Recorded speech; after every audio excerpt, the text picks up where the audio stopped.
everybody, and welcome back to the Capella podcast. This week we have Heather Magill on. She's a postpartum doula based in Beverly, in Massachusetts.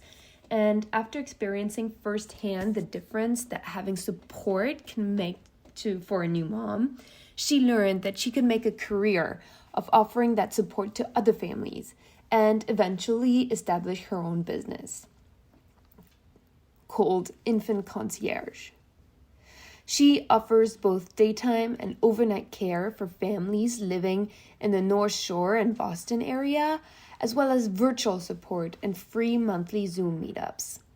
She seeks to use her knowledge and experience to follow the family's leads, build confidence, and alleviate feelings of failure and overwhelm.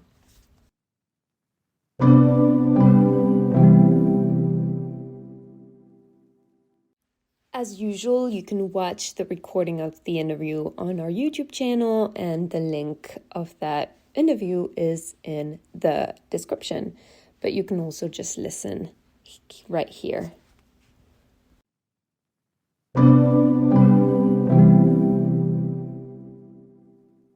Hi, everyone. Welcome back to the Capella podcast. Today we have Heather Magill on.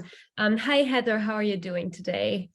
Hi, great, thank you. I'm doing wonderful. Thank you so much for being on. I'm super excited about our conversation. And I'd love to ask you to introduce yourself first. Tell us, a bit about your background and what you're doing today, because I think it's super important and I'm super excited to learn more. I would love to hear a little bit about your background first. Thank you. So I am a postpartum doula.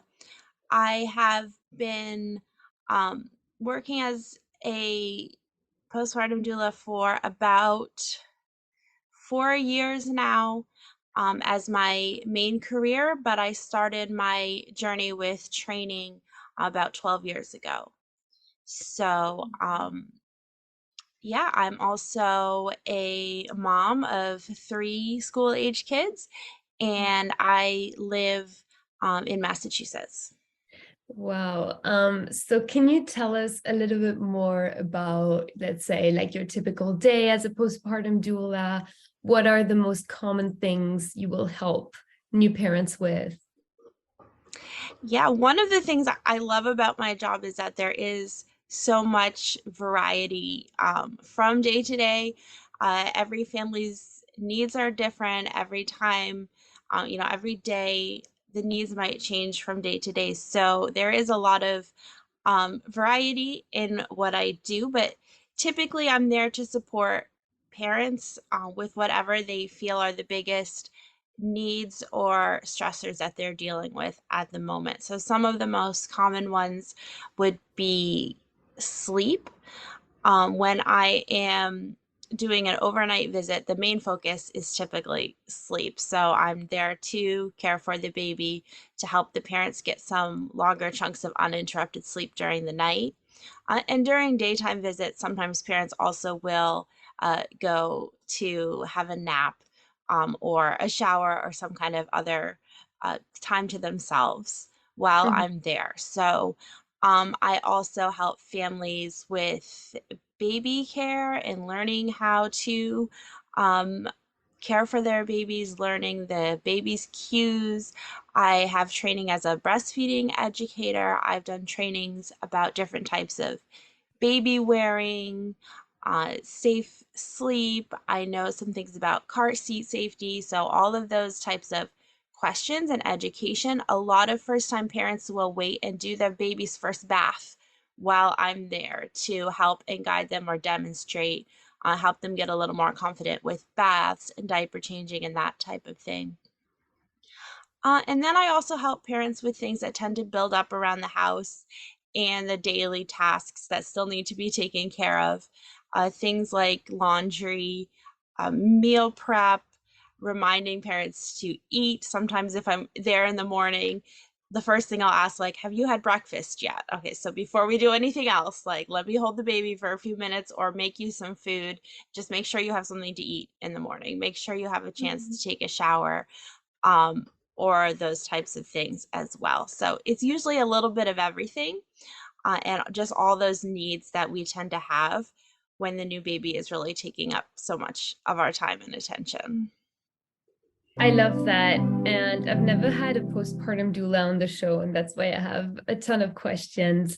What are the parents' biggest kind of fears or the things that they, need help with the most, do you think? Is it just the sleep part and I want someone to help me sleep train the baby, or are there any big, you know, things, fears that people have on a like regular basis for you and your job, questions that you have to answer all the time? Are there any things that is there anything that just comes up over and over and over again that we could answer here kind of once and for all? um Yeah, I think probably the biggest question that I get asked most often is just, is this normal? And it's not necessarily, obviously, the answer is not always the same depending on what people are asking about. But just in general, a lot of people don't have much experience with newborns before they have their own baby, and they just are feel very unprepared, whether it comes to their baby's uh, behavior and what their baby is doing, if that's normal, but also their own just their own adjustments, mhm, and whether that's physical recovery from childbirth and just the emotional, a lot of those things kind of are hit people out of the blue, and they don't mhm, necessarily realize that they're going to be going through all of these emotions and struggles over and above just taking care of a baby. So mhm, um, one of my roles is to kind of do a little bit of screening, and there are things, if I have any kind of concern about anything, I don't have medical training or any higher trainings like that. So if I notice anything that does seem like it might possibly be a concern, then I will tell parents, like, yes, you should talk to your pediatrician about this, or talk to an IBCLC or a therapist or whatever resource might mhm, be helpful for that situation. But then many of the other times, it's not really something that is necessarily a potential problem. And so in those cases, I'm just there as a reassurance that, like, yes, all parents, tend to feel these different feelings, or mhm, sometimes babies cry and we have to find out ways to soothe them, or all of these different things. So I can draw on my own experience, and then I also do a lot of listening, because sometimes there's an information overload where parents have tons of resources and people telling them what they should do,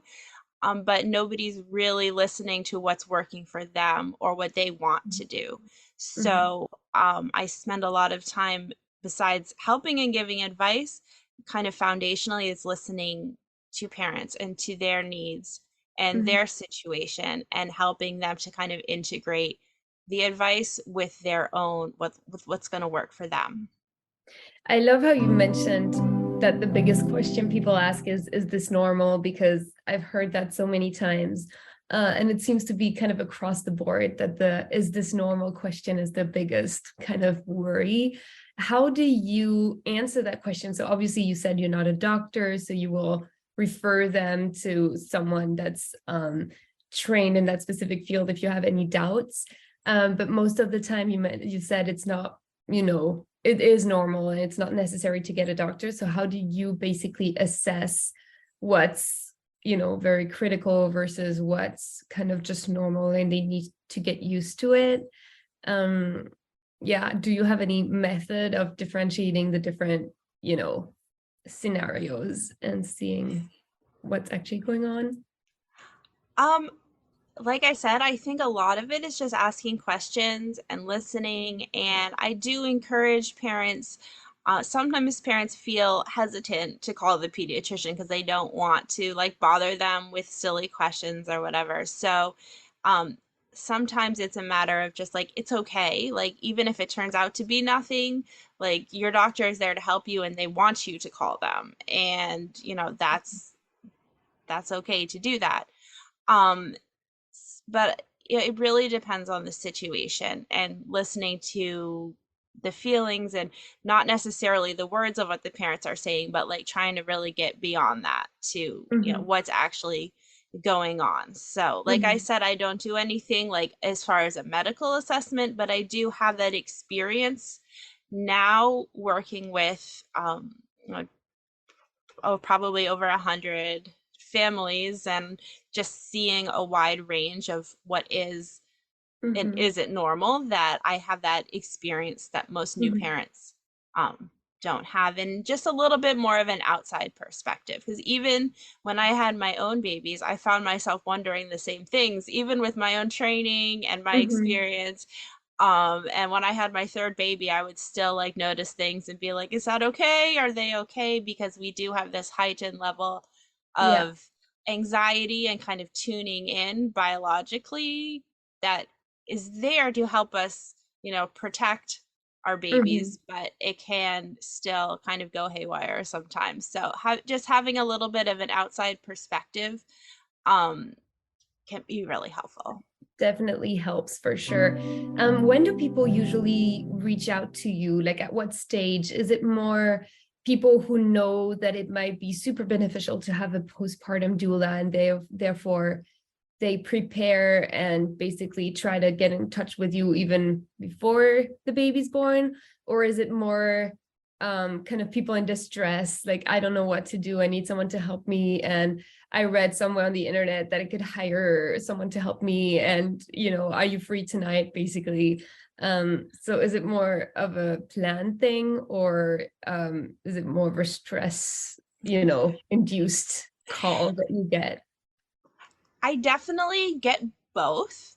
And Mm-hmm. I have noticed probably over the past few years the proportion of people looking into this during pregnancy and Mm-hmm. doing their research and calling and interviewing multiple doulas and really looking into it. I think more and more people are starting to Mm-hmm. do that, Mm-hmm. which is wonderful. Like when I had my first baby, I had never even heard of a postpartum doula, and I do think that awareness is growing in our culture, and I think that's great. And I love talking to those families. Often, when they're really prepared like that, they will be looking into a variety of doulas and talking to them and finding the best fit for Mm-hmm. their situation and their personality, and we can really kind of get to know each other. Usually, if it's a few months before the birth, we'll check in via email a few times, and I have resources to help parents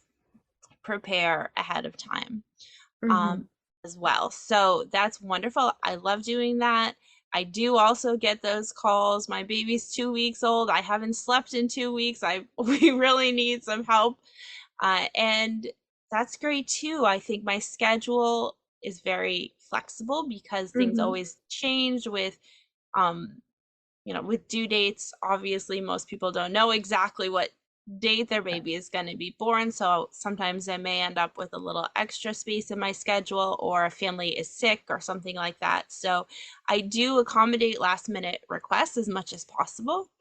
And sometimes it's possible and sometimes it's not, depending on my commitments. But I definitely get those calls, and those are some of the parents who tend to be the most grateful, like, we really needed this, and it's Yeah, really good to be able to step in and fill in for those situations yeah, too. for sure. For sure. You mentioned sometimes helping out people at nighttime. So how does that happen? Do you spend the entire night at people's houses or part of the night, or do you train them to sleep train their babies themselves, or do you do some part of the sleep training yourself? Tell me a little bit more about nighttime, what you do during the night. Yeah. I don't typically do sleep training because usually when I work with families, it's in the very early Mhm. days and weeks, maybe up to 2 or 3 months from Yeah. of the baby's life. So that's a little bit young to start sleep training, and not every family even wants to sleep train. So I work with all types of families with all types of parenting styles, but usually the babies that I work with aren't old enough for sleep training, even if that is something that the parents are choosing to do. So Hmm. I usually do an 8 hour night, overnight at the family's home. Um, Sometimes a little more depending on the situation. And yeah, I'm there for a family that's bottle feeding. I will just take over the baby care all night. Parents can go have a good night's sleep. See you at 6 o'clock. Mm-hmm. Um, and I do keep track of how things go during the night, so they'll know when all the feedings and diaper changing and everything happened. For a breastfeeding family, sometimes I'll bring the baby to mom to breastfeed without even having to get out of bed, and then I can come and collect the baby and do all the rest of the soothing. So Mm-hmm. I'm there, with the responsibility for the baby so that you can kind of switch off and have those 8 hours of sleep or downtime for Mm-hmm. yourself. And do So that's people do one of the that? Yeah. services that I So provide. sorry to interrupt you. Do people have this kind of service? Like, is it like a one-off thing, or do you have some clients that will have you sleep over like 2, 3 times a week? Like how does that work? I do both. I Mhm. don't have a minimum number of nights that I do. So some families it is just once in a while, or just once to get that one good night's sleep. Or occasionally I'll work with families where maybe one of the partners is traveling for work and the other partner would just feel more comfortable having a second set of hands at there during the night. And then other families, yeah, I'll do 2 or 3 nights a week for 2 or 3 months, and it's more of a long-term regular thing. Mhm. So it all depends on the needs of the family and their budget, and it's very customized. Obviously. Do you think that everyone should hire a postpartum doula, or do you think that some people really might not need it, or is it really something that like everyone needs and everyone should do if obviously they can, if they have the financial possibility to do it? I believe that everyone needs postpartum support for Yeah. sure. I think that it it's very unrealistic, the image that we have in our culture, like the parents coming home to an empty house with a newborn, good luck, see you in 6 weeks, trying to figure it all out on their own with no support. It's not really how, over time and throughout history, people have babies in a village, in a community, Yeah. extended family nearby. They help other people when they have their babies. So they have some experience with what's normal and what's not normal. Then they have people coming to help them. Um, so I definitely think that everyone needs postpartum support for sure. For sure. As a postpartum doula, I see my role as filling in those gaps. Mm-hmm. So if you're someone who is lucky in our culture to have extended family nearby that you have a good relationship with, Mm-hmm. that don't have commitments that prevent them from Yeah. being supportive to you, you can definitely create a village or have a support system that doesn't include a postpartum doula. And if that's the case for you, like that's wonderful. That's amazing. But I Mm-hmm. think it's also pretty rare in Yeah. our culture. So if you do have any of those gaps, and sometimes it's from living far away from extended family, sometimes extended family has work commitments or medical issues where they can't help as much as they would like to. Sometimes the relationships are strained and they're around, but they're maybe not very helpful. Mm-hmm. Um, so if you have gaps like that, that's where the role of a postpartum doula comes in. Mm-hmm. As a profession, I think people have kind of been informally doing this work for a very long time, but Yeah. now that it's more widespread that people don't have other forms of support, then I think it's a really great option. Like you said, if you can afford it, if you have that availability. I've worked with some families where for maybe the parents, for some reason, the baby's grandparents can't help out as much as they would like. And so Mm-hmm. they have actually hired me to be there and support their children as they become parents. Mm-hmm. Um, so there's all different situations with that. And then there's also things like virtual support. So one Oh thing yeah. that I Mhm. offer is a virtual support service, through messaging, through Zoom drop-in groups, through providing resource articles that I have, vetted and curated personally for each person. So if you're in a situation where you either don't need the practical hands-on help, maybe you do have other people to support you with that. Maybe you live in an area where there's not a lot of postpartum doulas, or you can't necessarily afford to have someone come for many, many hours to offer one-on-one services. I do also offer virtual support. So there's lots of creative ways that you can get that support that you need. Mhm. Yeah, that's super interesting. And talking about virtual support, have you seen maybe in the couple of, years you've been doing this, and maybe, the shift has been bigger and has taken a longer time, but have you seen people use more and more technology, apps, connected cribs, connected baby monitors, or anything of that sort over time? And do you feel like there's a shift and people are more kind of at ease with having, these tech driven tools around their houses, and that they trust them more and more, and therefore they have the support by, technology, and need less human support? Or obviously people are always going to need human support, but what are your views on how people interact, be tech or technology that is made to support parenting? I think technology can be a great tool.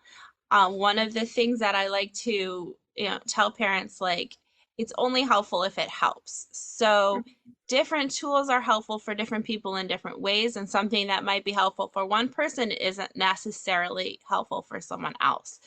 But I think that if you have this tool and it's working for you and it's helping you, that's great. And I love that parents have the opportunity to explore so many new um, technologies or tools that they can use. Not everything is going to be helpful for everybody. And I think if it's something that's making you maybe more anxious, um, or more isolated, then no, that's probably not the best thing Mhm. for you to be using. But the same exact tool could make someone else feel a lot more calm and peaceful in their experience. Mhm. So that's one thing that I do, is I don't tell people like, oh, you need to do things this way or you need to do this one thing, but I do say, here's a variety of things that other people found helpful. Let's see Mhm. which one of these things, might be helpful for you.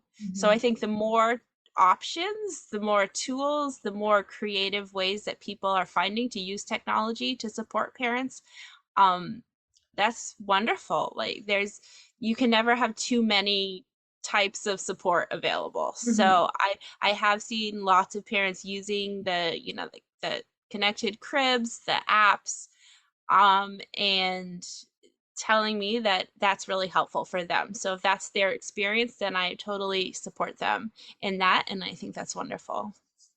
Yeah, and so do you have a couple of examples of tools that parents have found useful and have told you that they find it useful? Because anyone listening could be like, I don't know if that could help me, if that could help me, but I don't know if they hear the name of a thing they've considered buying or they've considered using, it might, be vetted by another parent. So do you have, like, I don't know, two, three examples of things that people use that is helpful to them? Sometimes is like the baby tracking apps. So I Mhm. keep track of, feedings and diaper changings and things while I'm with the client. So sometimes I just take a note on my phone or use pen Mhm. and paper. But if a family is using an app to track all those things, then I can, log into that app and update it, and they have all that information together. So things like that can be really helpful. Mhm. I work with families who use some of the cribs, like the Snoo and the other brands, and again, um, some families don't use Mhm. those type of things, and they have, they're great without them. But if a family is using that and it's working for them, then um, I'm there to support them with that. Maybe Mhm. give them some ideas for how to make it easier to eventually transition away from that. Mm-hmm. Um, and yeah, so we use things like that as well. That's great. And so about you mentioned at the very beginning of the call, and I took a note about helping parents understand the baby's cues and learning how to respond kind of appropriately or respond to the baby's needs in a more like efficient way or whatnot. So can you go a little bit deeper into that? Like, what are the baby's cues that people don't really understand at first and that they learn to understand and recognize? Yeah, I think that's really interesting because babies are communicating with us in so many Mhm. ways, and but if you don't know what to look for, you kind of miss that. So something, for example, like eye contact. If a baby is awake and alert and wanting to engage and making eye contact with you, that's a really good signal that it's a time for like some play, some interaction, some talking. And then as babies start to get more tired and maybe a little bit overwhelmed or sensory kind of overloaded, then they'll kind of break that eye contact and look away. And if you're alert to those types of signals, then that will let you know that it's time to maybe dim the lights and have some, quiet cuddles and not try to Mhm. push and continue to get baby's attention because they're signaling like, okay, that's enough for now. I need a rest. Mhm. So things like that, or, like head movements and things that start to show hunger signs before the babies get really crying and distressed from hunger. So you can start to feed them before that they reach that crying from hunger stage, which is actually makes it more difficult to feed them because then they're more dysregulated. So Mhm. things like that. That's really interesting. And I'm sure a lot of people are really grateful to you for teaching them these skills. Because I've spoken to neonatologists and they've told me that it takes a parent 4 to 6 months to really start understanding what their baby needs. And so if you can learn that quicker, I hope and I guess that they're super happy and grateful about it. Um, so yeah, well, this was a very, very interesting conversation. I want to ask you to tell us where people can find you if they want to work with you, if they want to learn more about what you do. I also know that on your website you have this tool that people can download to kind of set themselves up for success. So yeah, tell us where we can find you. Thank you. So my business is Infant Concierge. My website is infantconcierge.com. I do have a free download on my website, a kind of journal guide for the nesting stages of pregnancy when you're thinking of looking ahead to what life is going to be like with your baby.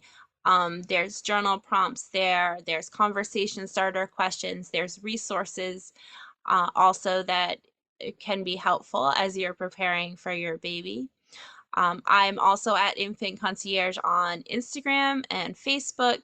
And I just wanted to mention quickly too that I do run monthly Zoom meetups for new and expectant parents to connect with slightly more experienced parents and Mhm. hear some different stories and journeys of what life is like with a baby and help answer some of those, oh, is this normal question? Because there's such a wide variety of normal. So you get to hear Mhm. from parents and their own experiences. So Mhm. those are also usually on my Facebook and Instagram and in my newsletter as well.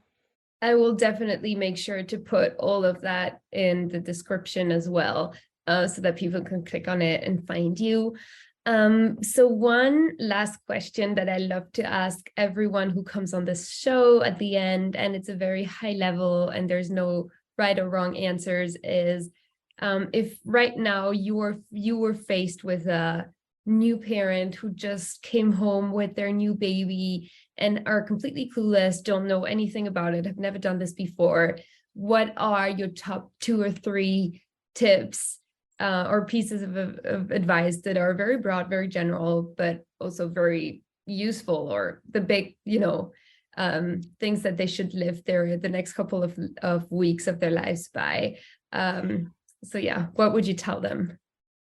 Yeah, I think number one is to just remember to be gentle with yourself, to be kind to yourself. It is a learning process, it's an adjustment process. Nobody does it perfectly. You know, trial and error is a big part, especially in those early days. You're dealing with hormones and sleep deprivation and learning new skills and so many stressors. So I think number one, you know, when you're going through those tough times, it's just to give yourself a lot of grace. And then something that I lived by when my third baby was a newborn, my youngest, was never do today what you can put off until tomorrow. And don't let yourself get overwhelmed by trying to keep up those standards that you're used to and always having, all the laundry clean or whatever. If it's something that doesn't need to be done right now and it can wait, then use that time to rest. Use that time to eat. Use that time to cuddle with your baby, because that's, really the most important thing that you can be doing in that moment. I love that. So basically, you're encouraging people to procrastinate as much as possible No, in yeah, those early not days. forever. There, Yeah, there will come that yeah, time again when you're able to be on top of things. But yeah, for those couple of months, like, give yourself a break. yeah. That's not the priority in that season of your life. I love that. Thank you so much for being on the podcast. It was such a pleasure. I hope a lot of people found this useful and reach out to you or to any postpartum doula they have around where they live. And yeah, there's definitely a lot to gain from it. So thank you for sharing your experience. Thank you for having me. It was a pleasure. Thank you so much. Thank you very much for listening to the Capella podcast. We'll be back very soon with brand new episodes, shifting to season 2.